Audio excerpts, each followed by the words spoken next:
Bonjour à tous et bienvenue dans ce premier numéro de l'interview mensuelle. Donc on aura le plaisir de se retrouver chaque mois pour aborder des sujets d'actualité et où on recevra occasionnellement d'autres invités. Tariq Ramadan, bonjour. Bonjour. Pour ce premier numéro, on a choisi d'aborder donc la question de la crise en Afghanistan.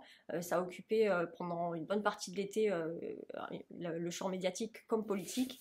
Vous le savez, les États-Unis se sont retirés d'Afghanistan le 30 août dernier, 2 semaines après la prise de Kaboul par les talibans. Évidemment, ce retrait il sonne comme un échec pour les Américains. Est-ce que vous pensez que ces 2 décennies d'occupation sur le sol afghan ont servi la lutte contre le terrorisme? Est-ce que vous pensez qu'il y a eu des résultats à cette occupation? Écoutez, moi j'ai par rapport à la question de l'Afghanistan une approche qui est un tout petit peu différente, au sens où j'émets un certain nombre d'hypothèses aujourd'hui sur la réalité de ce qu'a été la présence américaine en Afghanistan depuis 20 ans. En fait, on parle depuis 20 ans, mais c'est depuis bien plus que cela.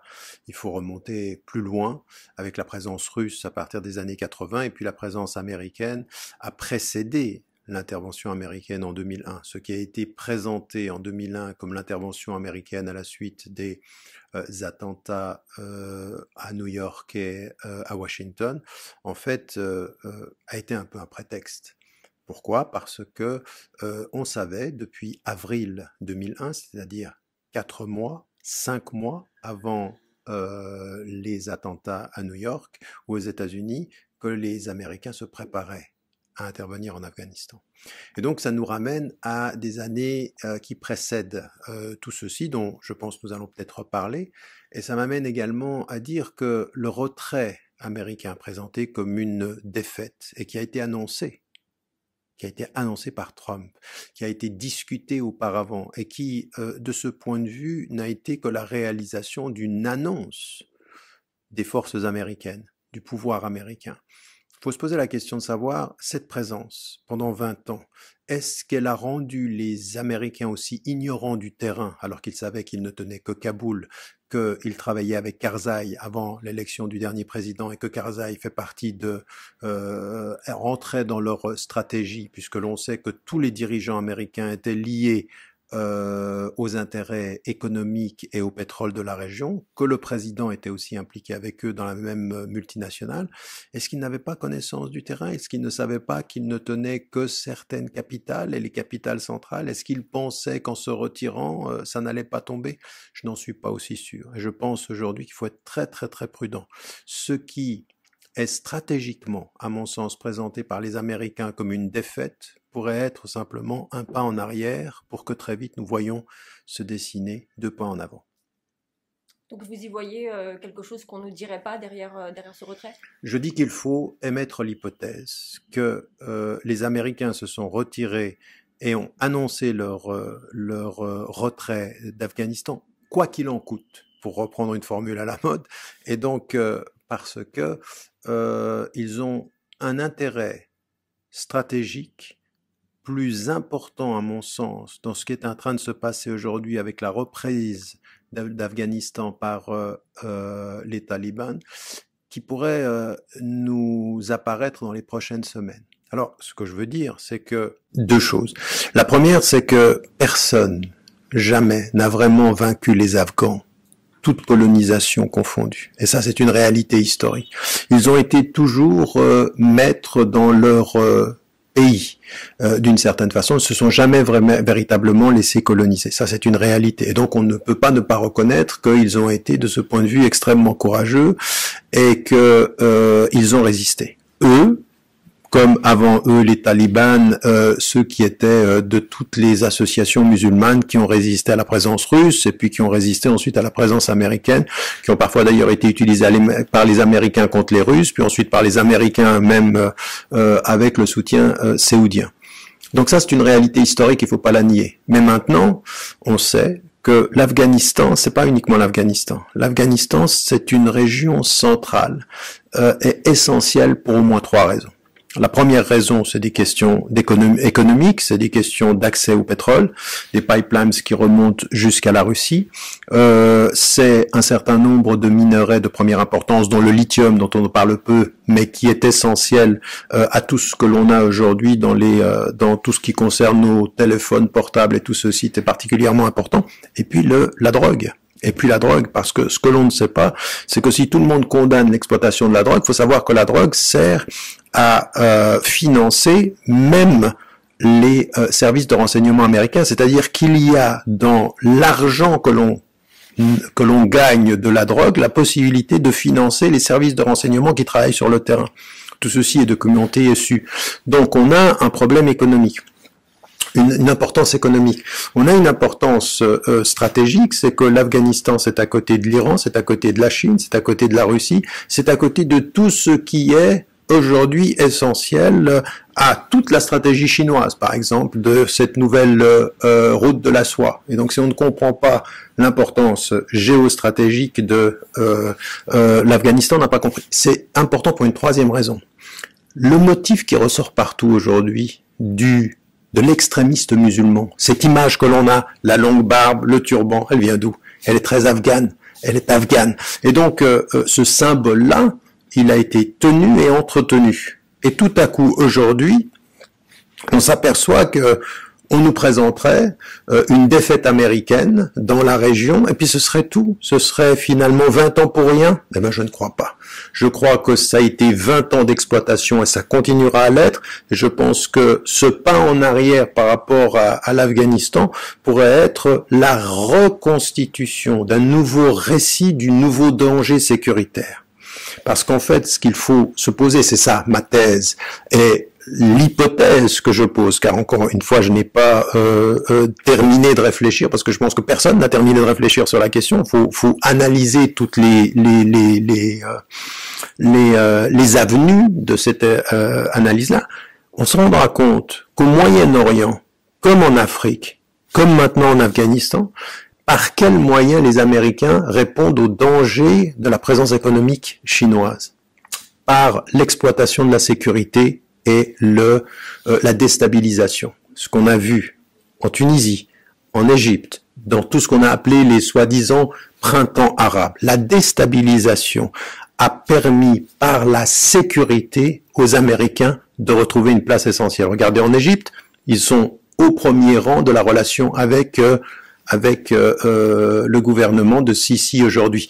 Et donc, il se peut tout à fait que ce soit exactement la même logique qui soit en cours en Afghanistan, c'est-à-dire recréer un espace de déstabilisation pour recréer un besoin sécuritaire, et sur cette dimension-là, ils ont un temps d'avance sur la Chine. Pas pour longtemps, mais en tout cas pour l'instant. Justement, vous évoquiez à l'instant la question des services de renseignement américains, comme la question sécuritaire. Et je voudrais revenir avec vous sur un fait qui a particulièrement marqué la fin de ces évacuations des ressortissants des puissances qui étaient dans l'occupation en Afghanistan, à savoir que, vous vous en souvenez, il y a eu un attentat perpétré et revendiqué par Daesh fin août aux abords de l'aéroport de Kaboul. Et en représailles de cet attentat, les services américains, l'armée américaine a ciblé ce qu'ils ont prétendu être une cible de Daesh, et on a appris bien plus tard que en réalité cette cible c'était une famille. On recense aujourd'hui 10 morts, dont 7 enfants. Est-ce que vous pensez que ce type d'exaction a pu être monnaie courante durant ces 2 décennies d'occupation dans le pays? Non, mais il y a la réponse dans votre question, c'est-à-dire qu'effectivement, c'est déjà arrivé, c'est arrivé souvent. C'est arrivé souvent que l'on cible des mariages et que l'on nous présente que ceux-ci comme des terroristes, puis qu'ensuite on doit le reconnaître, que l'on cible des écoles, que l'on cible des hôpitaux. Mais dans ce cynisme-là, une âme qui a une conscience humaniste, dans votre question, il y a une conscience humaniste. Est-ce que c'est possible que des choses comme ceci se fassent? Eh bien, malheureusement, c'est possible. Ça choque la conscience humaniste. Mais dans les calculs américains, vous aurez remarqué une chose de tout à fait particulier, ce qu'on a appelé à l'époque, avec un mot très policé, les dommages collatéraux. Les dommages collatéraux sont d'autant moins importants sur le plan émotionnel et sur le plan de la couverture médiatique, qu'ils sont collatéraux au mal que l'on cherche à abattre. C'est-à-dire que les Afghans, les talibans sont tellement mauvais que ça va amoindrir le dommage collatéral des civils que l'on tue. Donc, à diaboliser l'ennemi, oui, on minimise la qualité des innocents. Ça vous dit rien, ça? Eh ben, regardons l'histoire récente. Eh ben, c'est exactement ce qui se passe en Palestine. En Palestine, l'ennemi est tellement diabolisé que finalement les dommages collatéraux des civils, c'est un peu normal, on peut pas faire autrement. Donc si vous avez un terroriste dans un immeuble et que vous avez 10 familles d'innocents, eh bien la diabolisation du terroriste vaut que l'on accepte la mort de 100 innocents. Cette logique-là a fait qu'aujourd'hui, qu'est-ce qui reste dans les médias internationaux? La mort de la famille et des 7 enfants ou de tous ces innocents? Mais non, c'est pas ce qui reste. Il reste que Daesh est apparu. Le diable est apparu. Donc, les médias ne gardent pas votre émotion. Ils gardent le diable qui réapparaît. Et c'est ça qui fait partie de mon hypothèse. Il se peut que le retrait américain permette la réutilisation de l'image de l'État islamique de Daesh, qui ne sont plus maintenant en Syrie et en Irak, on en a moins besoin. Ils restent au Mali, au Nord Mali, au Niger, parce qu'on en a besoin. On en a autant besoin qu'on a besoin des minarets sur lesquels ils marchent, et du pétrole et des gisements. Eh bien, de la même façon, on s'aperçoit que dans cette région centrale, eh bien, quelque chose va se recréer qui est l'image du pire. Mais ce qui est le cynisme absolu, c'est que c'est un triple terrain, l'Afghanistan tout à coup. C'est un terrain où on va refaire la figure, recréer la figure de l'ennemi potentiel. Les talibans sont, même s'ils disent qu'ils ont changé, ils peuvent pas changer parce que de toute façon, quand on est extrémiste musulman, on le reste.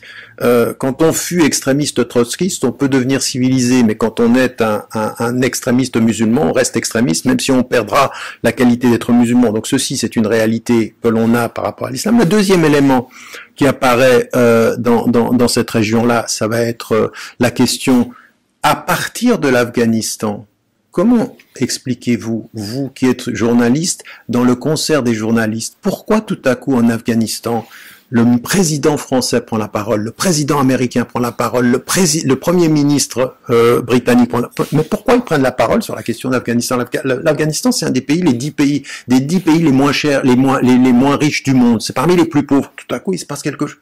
Pourquoi? Parce que la rhétorique qui sort de là-bas, elle est mondiale. Elle touche à la sécurité mondiale. Et la sécurité mondiale, ça va toucher tout le monde. Donc tout à coup, l'Afghanistan régional a des résonances mondiale. Mais c'est vrai aussi de la Palestine, et pourtant ils prennent pas la parole. Quand on détruit Gaza, ils prennent pas la parole. C'est-à-dire qu'il y a un autre intérêt là derrière. Il y a un autre intérêt. Et cet intérêt, il est une troisième réalité sur laquelle il faut qu'on s'arrête, c'est l'industrie de l'armement. C'est-à-dire que cette insécurité que l'on entretient permet la production d'armement, la vente d'armement, et surtout une chose dont on parle pas, c'est l'expérimentation. Dans les 20 dernières années en Afghanistan, ont été expérimentées les 3 bombes conventionnelles non nucléaires les plus puissantes de ces dernières années. Sur quelle population? Mais des civils. Et puis les civils afghans, est-ce qu'ils nous intéressent? Non, ils nous intéressent pas, puisqu'ils sont dirigés par les pires. On comprend que leurs innocents ne veulent pas les nôtres. Vous voyez ce cynisme-là? C'est ça, l'Afghanistan. C'est cette réalité-là, cette cette région du monde, apparemment insignifiante, et pourtant qui regroupe tous ces avantages, toute cette rhétorique, toute cette réalité sécuritaire et de la politique de l'armement sur le plan international. Alors sur la question des opérations, vous avez évoqué donc la Palestine et l'Afghanistan évidemment, puisque c'est vraiment les endroits où on nous dépeint vraiment un problème sécuritaire, mais il y a un troisième endroit qui est le Sahel, où la France a quand même la mainmise sur les opérations militaires sur place au travers de la force Barkhane, même si officiellement elle est portée, cette force Barkhane, conjointement avec le G5 Sahel. Est-ce que vous pensez que le scénario qui s'est profilé en Afghanistan et que peut-être certains n'ont pas vu venir Est-ce que vous pensez qu'il est possible qu'il puisse avoir lieu aussi sur le terrain sahélien, alors même que la France, bien qu'elle annonce la suppression prochaine de l'opération Barkhane, annonce médiatiquement en même temps des espèces de victoires. Elle a annoncé, il faut le rappeler, il y a quelques jours, la mort, l'exécution du chef de l'État islamique au Grand Sahara. Est-ce que vous croyez que le scénario afghan peut se répéter au Sahel? Alors encore une fois, il faut qu'on se mette d'accord sur quel scénario. Est-ce que c'est le scénario de la mise en scène d'un retrait? Est-ce que c'est la réalité du retrait? Est-ce que c'est le fait de la sous-traitance? C'est-à-dire d'avoir sur place des pouvoirs suffisamment soumis qu'ils sous-traitent ce que l'on veut leur faire faire, ce qui n'est pas exactement le cas. On n'a pas besoin aujourd'hui en Afghanistan d'un pouvoir qui va nous permettre de faire ce que l'on veut, ce qui est important, ou qui va faire ce qu'on lui demande. C'est même le contraire. On a peut-être besoin aujourd'hui en Afghanistan d'un pouvoir dont la politique, dont l'expression, dont la symbolique, islam, politique et terrorisme.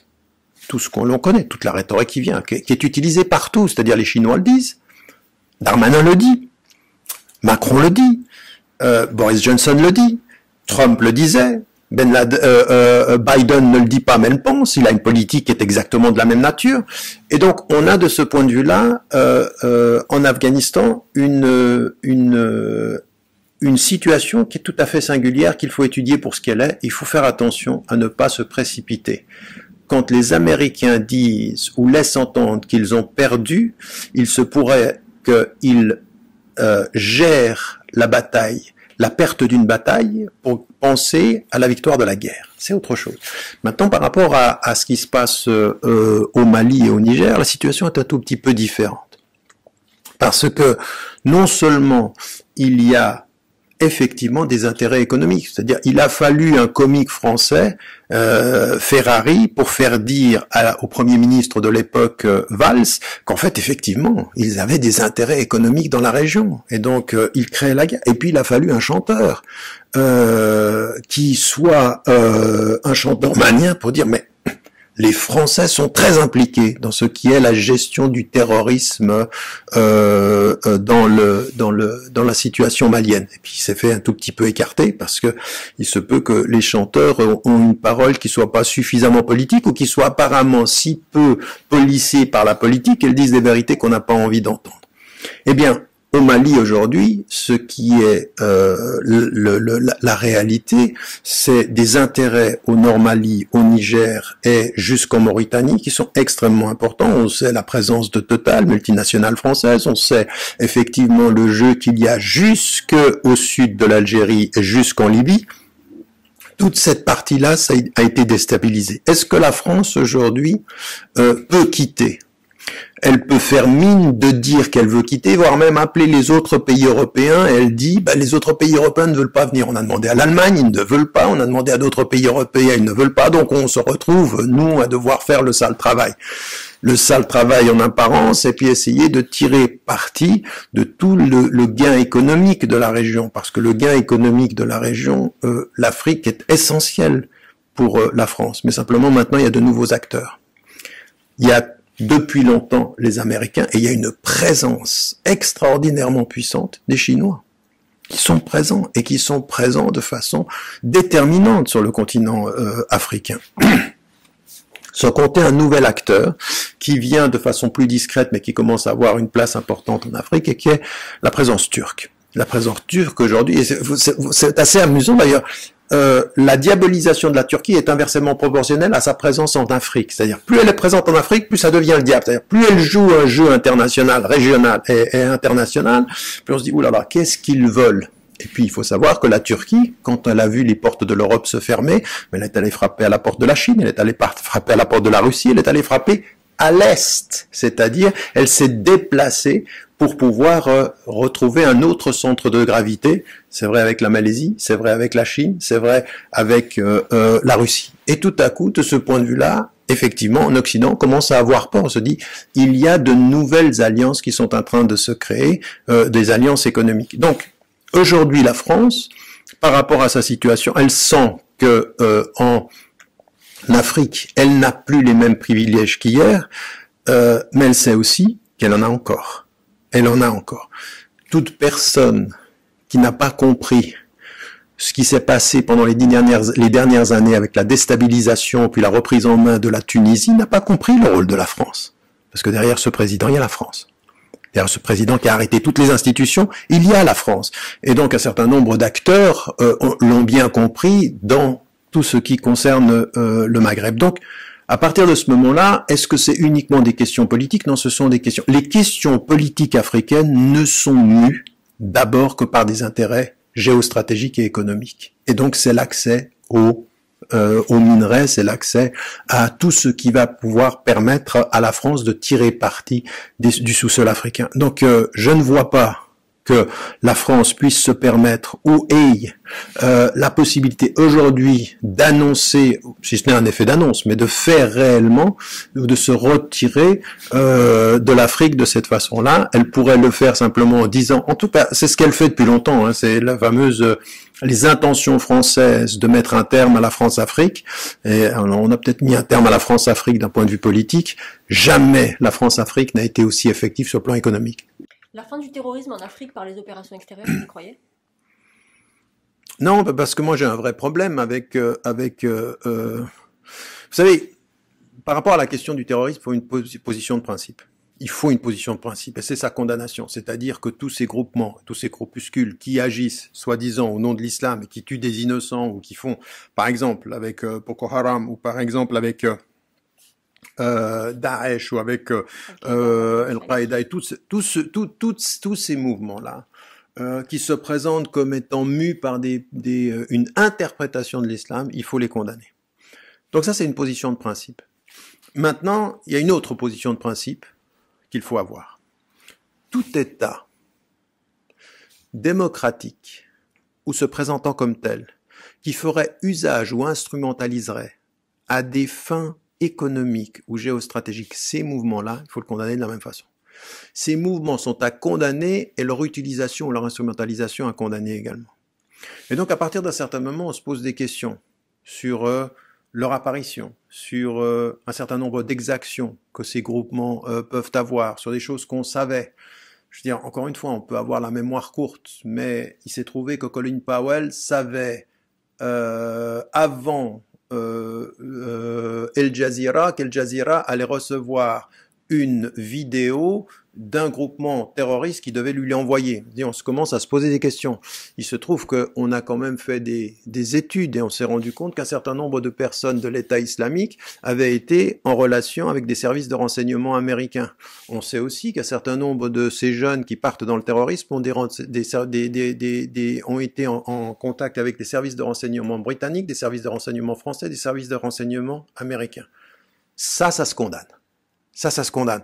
Et qu'on vienne pas nous dire, ah ben non, on sait jamais rien, y a pas d'infiltré, on ne sait pas. Je veux dire, on est allé jusqu'à se rendre compte, et à écrire des livres, et à rendre compte de la stratégie du FBI avec des mouvements terroristes, des infiltrés.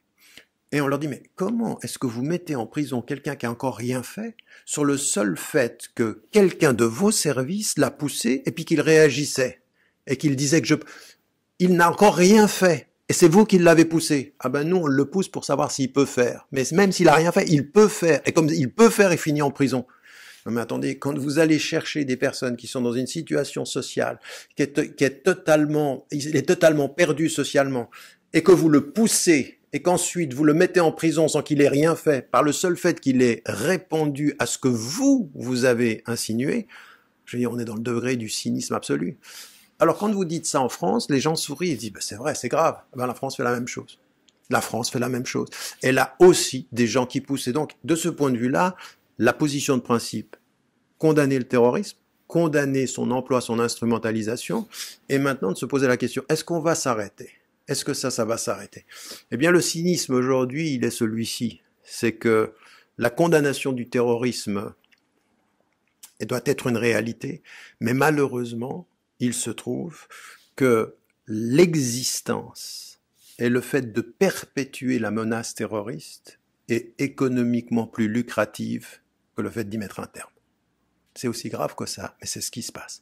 C'est-à-dire qu'aujourd'hui, le terrorisme produisant de l'insécurité nous permet une surveillance accrue, nous permet un armement et le fait de vendre des armes. C'est-à-dire on fait peur aux États. Je veux dire, jamais l'Arabie Saoudite n'a acheté autant d'armes que depuis qu'on lui a fait peur sur la menace iranienne. Mais qui est-ce qui lui a fait peur sur la menace iranienne? Parce que lui revendent des armes. C'est-à-dire que les Américains et les Français développent un rapport aux Iraniens qui est une rhétorique très très négative. Et puis ils font peur à l'Arabie Saoudite. Donc ils disent, vous avez un danger ici, achetez nos armes là. Et ça marche.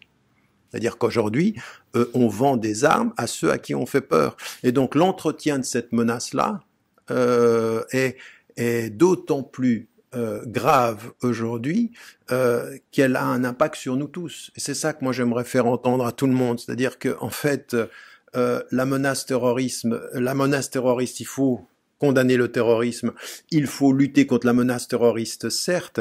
Maintenant, il faut se rendre compte du cynisme des États qui, au nom de ce terrorisme-là, finissent par nous mettre tous sous surveillance. Le capitalisme occidental est en train de se déplacer vers un capitalisme chinois. Vous voyez la différence? La différence entre le capitalisme chinois et le capitalisme occidental, il est très très simple. Le capitalisme chinois comme occidental, c'est le marché libre et les hommes surveillés. On surveille. On surveille le faciès, et on surveille l'activité. Et donc aujourd'hui, on est en train de nous mettre sous la réalité de vous êtes libre d'acheter, mais on surveillera tout de votre activité qui permettrait de mettre à mal le fait que vous consommez.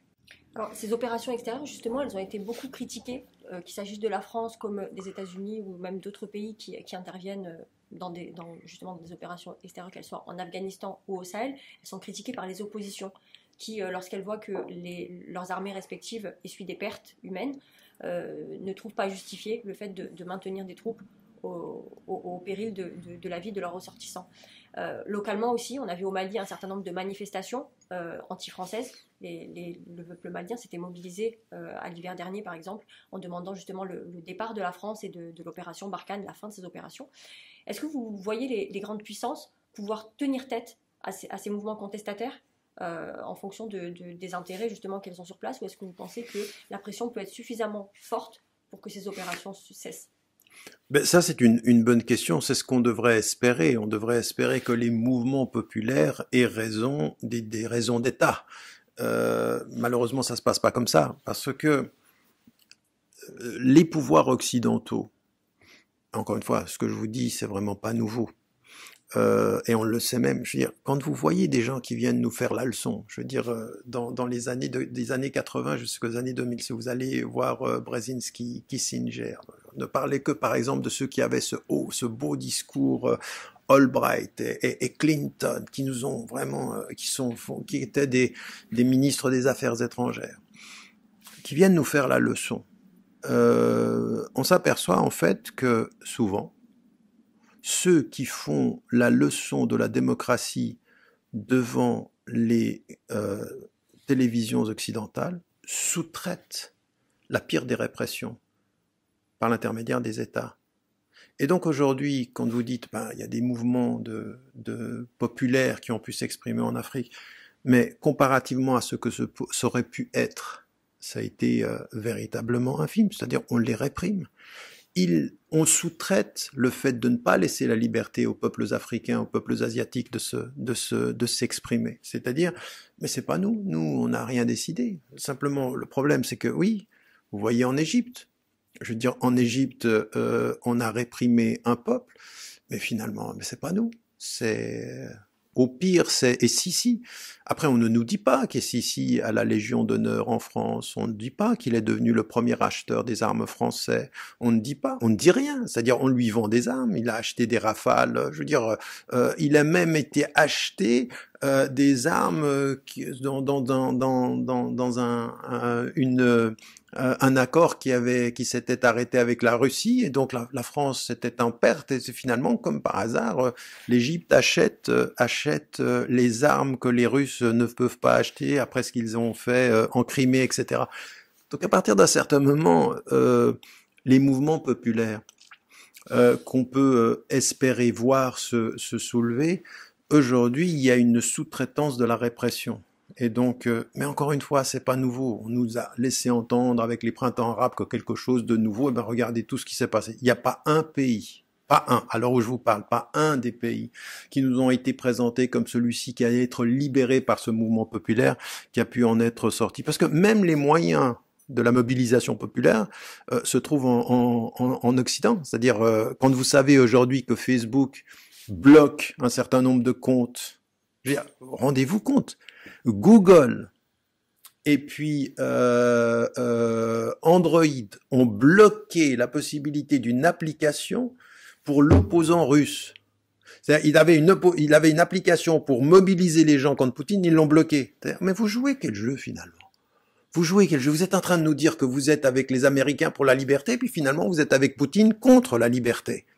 Donc c'est quel jeu ceci? Ces multinationales, elles jouent pour quoi? Elles jouent pour une seule chose. Nous serons avec la dictature si l'ordre imposé par la dictature protège nos intérêts. Et nous serons pour le libre marché si et seulement si ce libre marché protège nos intérêts. En d'autres termes, dites-nous quels sont nos intérêts et nous déterminerons la politique. S'il faut tuer l'innocent pour nos intérêts, on le laissera tuer. Pas nous, parce que nous avons les mains propres. Nous laisserons à ceux qui achètent nos armes le fait d'avoir les mains sales. Les mains propres, ce sont ceux qui prennent l'argent de la vente d'armes, et les mains sales, ce sont ceux qui les utilisent. Ben voilà. Ben, moi, je pense aujourd'hui que la réalité, c'est que les mains propres de ceux qui vendent des armes sont aussi sales que ceux qui les utilisent. Je vous remercie, Tariq Ramadan, d'avoir répondu à mes questions. On se retrouvera le mois prochain pour aborder la question de l'organisation de l'islam en France. À bientôt. Merci. Bonjour, que la paix soit sur vous. Bismillah ar-Rahman ar-Rahim. Nous allons commencer une série de réflexions sur la spiritualité, sur les enseignements spirituels, à partir de notre tradition musulmane, bien entendu toujours avec cette même idée de s'ouvrir sur le monde, mais surtout de regarder comment se construit dans nos enseignements l'idée de l'éveil et puis de la conscience spirituelle, de cette éducation à laquelle nous sommes invités, qui est une des exigences de la foi, une des exigences du cheminement, une des exigences de la libération et puis finalement de l'épanouissement et du parachèvement du cheminement spirituel. Alors j'aimerais commencer par le tout début, par ce qui, dans l'approche de notre foi, de notre spiritualité, s'inscrit comme étant l'élément essentiel, ce à quoi va servir la révélation coranique, ce à quoi va inviter le Verbe, ce à quoi va nous inviter le chemin que nous devons suivre, sur lequel, encore une fois, nous trouvons à la source même de ce cheminement l'amour, ce qui va être en même temps la justification du fait de suivre l'enseignement prophétique, et puis de la réalisation de soi. Parce que ce que nous trouvons dans le Coran, dit, si vous aimez Dieu, suivez-moi, Dieu vous aimera. Et encore une fois, c'est le chemin, il est entre deux parenthèses d'amour. Si vous aimez Dieu, donc cet amour de Dieu comme étant un élément essentiel dans le rapport, dans la traduction de sa foi, il y a le chemin, suivez-moi, donc le suivre sur cette route pour atteindre quoi? Pour la réalisation de quoi? Eh bien, l'amour du divin, c'est-à-dire l'amour qui part de nous vers lui et l'amour qui, dans la réalisation, dans le fait d'avoir suivi le chemin, vient de lui à nous. Alors une fois que l'on a compris ce cheminement-là, on s'aperçoit que dans l'enseignement, dans la façon dont la révélation va s'inscrire dans l'histoire des hommes, comme elle va s'inscrire dans notre histoire personnelle, il y a des étapes, il y a un cheminement. Et le premier moment de la révélation, eh bien, c'est celui que nous pouvons considérer ou traduire par la notion d'éveil. L'éveil, c'est-à-dire à un moment donné, comme quand on dort, on est dans un sommeil et on se réveille au monde, c'est-à-dire qu'on voit le monde avec un nouveau regard, qu'on le voit déjà et qu'on le voit différemment. Cet éveil-là, ce passage du sommeil à à l'éveil, ce qui a aussi été l'expérience pratiquement d'Emmanuel Kant, le philosophe, qui disait qu'il s'est réveillé de son sommeil dogmatique, comme si tout à coup il y a quelque chose qui s'éveille à sa conscience, c'est son expérience. Eh bien, c'est ce que nous trouvons, c'est ce qui nous est dit dans la révélation. La révélation intervient dans l'histoire des hommes pour réveiller les hommes, pour les inviter à l'éveil. Et l'éveil, tout simplement, c'est ce verbe qui intervient dans l'histoire des hommes. C'est cette lumière qui intervient dans notre vie à nous, personnelle, et qui nous fait vivre et voir les choses de façon différente. Alors, qu'est-ce que cet éveil au début de la tradition, de ce cheminement spirituel, pour que même nous puissions comprendre le sens de l'amour. Si vous aimez Dieu, suivez-moi. Pour que nous puissions comprendre cet amour. Pour que cet amour puisse se réaliser, il faut que l'éveil le précède, c'est-à-dire une nouvelle façon de voir les choses, et vous allez voir ensuite de se voir soi-même parmi les choses.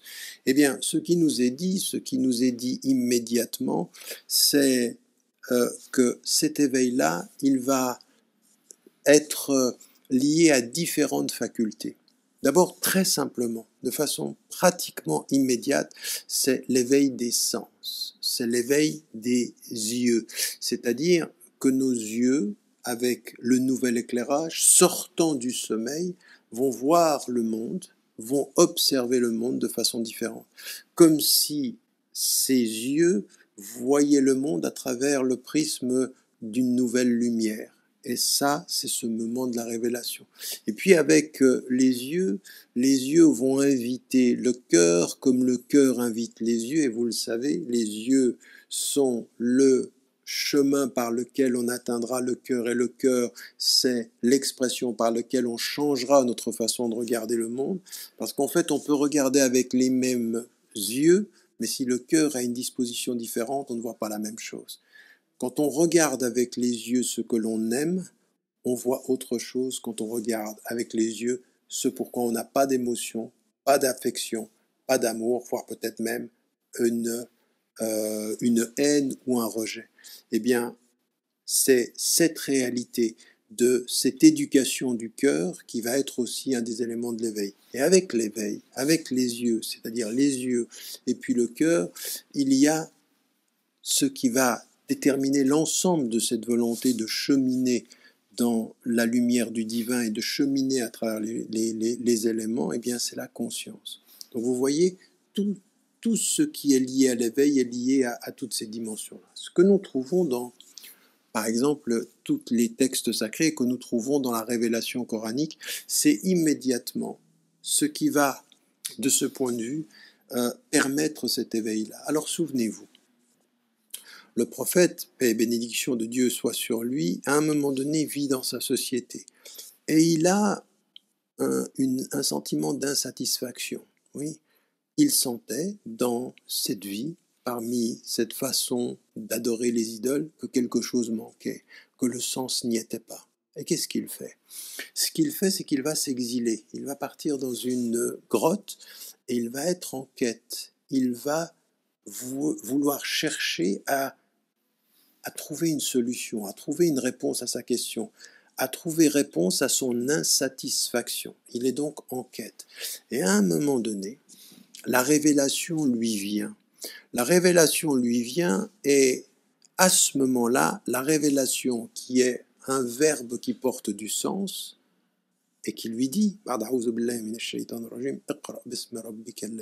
Lis au nom de ton Seigneur qui a créé », eh bien, lis. Lis, on lit avec quoi? Qu'est-ce qui va être le sens premier avec lequel on va accéder au sens second, celui qui vient du cœur? Le sens premier, au sens des 5 sens, eh bien, c'est les yeux. C'est les yeux. La révélation vient à lui, elle lui dit Iqra, lis maintenant. Et ce que tu vas lire, c'est pas simplement la révélation qui vient à toi, mais c'est aussi le monde qui t'entoure. La révélation change la couleur du monde. La révélation change la couleur de tous les signes, c'est-à-dire que l'éveil, c'est-à-dire que tout à coup tu t'es réveillé de ton sommeil. Tu voyais le monde comme il était, tu vois maintenant le monde dans le sens qu'il porte. Et tout a changé. Cet éveil des yeux va être lié à tous les éléments. Lillahi ma fis samawati wa ma fil ard. À Dieu appartient tout ce qui est dans les cieux et dans ce qui est dans la terre. Yuhyil ard ba'da mawtiha. Toi qui voyais le désert et tu y voyais le sol asséché et tu n'y voyais pas de vie. Et tout à coup la pluie vient et puis la pluie redonne de la verdure à cette terre que tu croyais morte. Tes yeux voient, le Verbe t'a donné le sens et tu vois les choses de façon différente. Ce que tu voyais que dans la nature qui se régénère et qui revient, eh bien l'éveil te dit ce que tu vois naturellement renaître, te dit par l'éveil que ce qui renaît, c'est que la vie a un autre sens que la seule vie, que ce cycle-là dit autre chose que lui-même. Et donc, en fait, l'éveil, c'est ce moment-là qui fait qu'à un moment donné, on va voir le monde de façon différente. C'est le premier sens qui vient de la révélation. La révélation vient pour changer notre regard sur les choses. Alors notre regard sur les cieux et sur la terre, notre regard sur la vie et la mort, simplement, regarde la terre, tu crois qu'elle est morte, elle reviendra à la vie, et qu'est-ce qui lui donne vie? Eh bien, cette pluie que toi tu considérais comme un élément de la nature, cette eau, elle est source de vie, et la source de vie te ramène à celui qui est la source de la source, la lumière de la lumière, celui qui donne du sens à tout ceci. Et donc, la révélation, elle est cette élévation, cette nouvelle façon de regarder. Donc, ce qu'il faut comprendre, c'est des choses vraiment au sens premier, extrêmement simples et pourtant essentielles. Changer de regard. On le sait. Les romanciers, les artistes, les philosophes disent « il faut changer de lunettes ». La révélation ne dit pas ça. Il faut accéder à un autre ordre. C'est pas la même chose. C'est pas les lunettes qu'on change, c'est le monde qui parle différemment. Et le monde parle différemment parce que le Verbe vient inviter le regard à changer de regard, à changer de façon d'observer les choses, à accéder au sens par cet éveil. Donc l'éveil, par les yeux, eh bien, il va me dire, regardez, pourquoi est-ce que ce moment-là, il est important ? Il est important parce que c'est l'éducation d'un être, d'une femme ou d'un homme qui accède à la spiritualité. Mais ce qui nous est dit, ce que nous devons faire dans notre éducation, eh bien c'est la même chose. C'est enseigner à nos enfants très tôt à regarder le monde différemment, à parler du monde non pas simplement comme un espace naturel, mais comme un espace porteur de sens. Souvenez-vous de Luqman. Luqman, c'est ce sage qui parle à son fils. Ya bunayya in taku mithqala habbatin min khardalin. Il dit, tu sais, si c'était juste le poids d'un atome de graine de moutarde et qu'il soit dans une roche, fis samawati aw fil ard ya'ti biha al-ard, Dieu viendra avec. C'est-à-dire, tu vois, c'est infiniment petit que toi, tu crois ne rien valoir, ne rien signifier. Il est insignifiant par sa taille, mais Dieu ira le chercher jusque dans la roche, et dans les cieux, et dans la terre. Et ça change tout. Non pas pour dire Dieu te surveille dans le petit, mais Dieu est tout près du petit, et il est tout près de toi, et il sait tout. Et donc de cette perception-là, ça change tout. Vous ne voyez plus le grain de moutarde de la même façon quand un verset vous dit ce grain de moutarde, il reviendra. Ce grain de moutarde, insignifiant en apparence, peut être ta chance sur le fondement, sur l'essentiel. Et donc ça change tout. Et vous voyez que la révélation, quand elle vient avec le verbe parler au sens, c'est-à-dire le sens de la vie, et lui donner du sens, c'est-à-dire le sens de la vie lui-même, eh bien, elle va tout changer. Et elle nous dit, voilà le moyen d'éducation. Apprends à regarder. Tu vaux parce que tu vois. Tu vaux parce que tu vois. Parce qu'il se peut que tu ne vois que les éléments, mais que tu sois un aveugle en fait. En fait, tu peux être réveillé, endormi. Et il se peut que tu sois endormi et réveillé. Souvenez-vous d'Aïcha, radiallahu anha, qui est avec le prophète, et lui dit, tu dors? Il lui dit, mes yeux dorment, mais mon cœur est éveillé. Mon cœur était l'éveil. L'éveil. Et là, on a le deuxième élément. Le deuxième élément du secret, c'est que ses yeux, pour qu'ils restent en éveil, pour qu'ils voient au-delà de ce qui est, le sens de ce qui est, pour qu'ils voient dans les cieux et la terre l'ordre d'un ordre qui est un don, qui est un cadeau, qui voit dans les sens, qui voit dans le désert. Si toi tu peux voir que le désert amène la sécheresse, sache que l'eau amène la vie et que celui qui a fait le désert a fait l'eau qui te fait revenir en vie. C'est ce signe-là qui est important, c'est cet éveil-là qui est important. Et là, ce sont les yeux qui voient les choses différemment. Mais quelle est la clé? Quelle est la clé? Et là, on a la deuxième réalité de cette expression de l'éveil. L'éveil, il sera un éveil entretenu, non pas si je t'enseigne ou j'enseigne à ton intelligence à mieux voir les éléments, ça ne suffira pas. L'intelligence, c'est étonnant d'ailleurs, parce qu'on pourrait penser le contraire, l'intelligence ne suffit pas à entretenir le sens. Je répète, l'intelligence ne suffit pas à entretenir le sens. La clé est ailleurs. L'éveil a besoin du cœur. Parce que le texte, le verbe, quand il vient te parler du monde, il ne parle pas qu'à ton intelligence. Il dit ton cœur. Lahum qulubun la yafqahuna biha. L'éveil, il est là parce qu'ils ont des cœurs et ils ne réfléchissent pas avec leur cœur. C'est-à-dire, ils ont des cœurs, ils ont l'intelligence. Vous avez déjà rencontré des gens comme ça? Une intelligence perspicace, très éveillée, des yeux de lynx et un cœur qui dort. Et un cœur qui dort. Ils ne vivent pas l'éveil, ils vivent l'administration du monde et non pas l'accession à son sens. Et Dieu, c'est ce qu'il nous dit dans le Coran, mais il le dit dans le Coran, comme il l'a dit dans la Torah, comme il le dit dans la Bible, quand il est dit dans toutes les spiritualités. La clé de l'éveil est le cœur. Réveille ton cœur et tu réveilles le monde. Et reviens à ton cœur et tu reviens près du Créateur du monde et des mondes. Et donc cet éveil-là, quelle va être cette dimension qui va t'amener à la clé essentielle, c'est que tu reviennes à ce cœur-là et que tu sois disposé. En fait, il faut disposer le cœur à être disposé à recevoir le monde, à recevoir le sens du monde. Il faut le disposer, la bonne disposition. L'éveil, c'est trouver la bonne disposition. C'est ce moment où on reçoit le verbe, et le verbe ne parle pas simplement à mon intelligence, il parle à mon intelligence, mais pas qu'à mon intelligence. Il appelle mon cœur pour que la lumière de mon cœur donne du sens à mon intelligence. Parce que mon intelligence, elle comprend l'ordre, et le cœur comprend le sens. Et il faut du sens dans l'ordre. Il faut donner du sens à l'ordre du monde. Il faut donner du sens à l'ordre des choses autour de nous. Et cela, c'est ce que l'on comprend quand il nous est dit, eh bien, quand les croyants, ils vont vers le prophète, il lui dit, où il est Dieu, comment on lui parle, à voix haute, à voix basse. Inni qarib. Wa idha sa'alaka ibadi anni. Si mon serviteur te demande à mon sujet, je suis tout proche. Mais je suis proche de quoi? Où est-ce que je suis?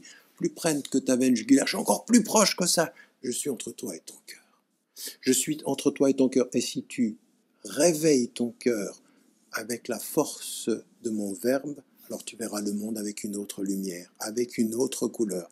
En fait, la lumière, la nouvelle lumière, celle par laquelle tu es en éveil, c'est celle qui te fait trouver Dieu entre toi et ton cœur et qui te fera voir le monde différemment. Et donc ici, cette réalité, elle est comment est-ce que l'on fait finalement? Parce que tout ça c'est joli, c'est très joli, mais comment on fait pour réveiller son cœur? Eh bien, il y en a certains, et on aura l'occasion d'y revenir, qui pensent que réveiller son cœur, c'est être à la surface de ses émotions. Pas du tout. C'est le contraire en fait. La surface de l'émotion tue le cœur. La surface de l'émotion endort le cœur. En fait, l'émotion mal vécue est l'un des soporifiques les plus forts pour faire endormir le cœur. L'émotion est belle, mais l'émotion est belle quand elle est portée par un cœur qui lui donne sa lumière et qui lui donne sa chaleur, qui lui donne son sens. Parce qu'il y a des émotions qui sont brutes et il y a des émotions qui ont un sens, qui nous amènent quelque part. Il y a des émotions qui nous font vivre l'instant Et puis il y a des émotions qui nous font vivre l'éternité du temps.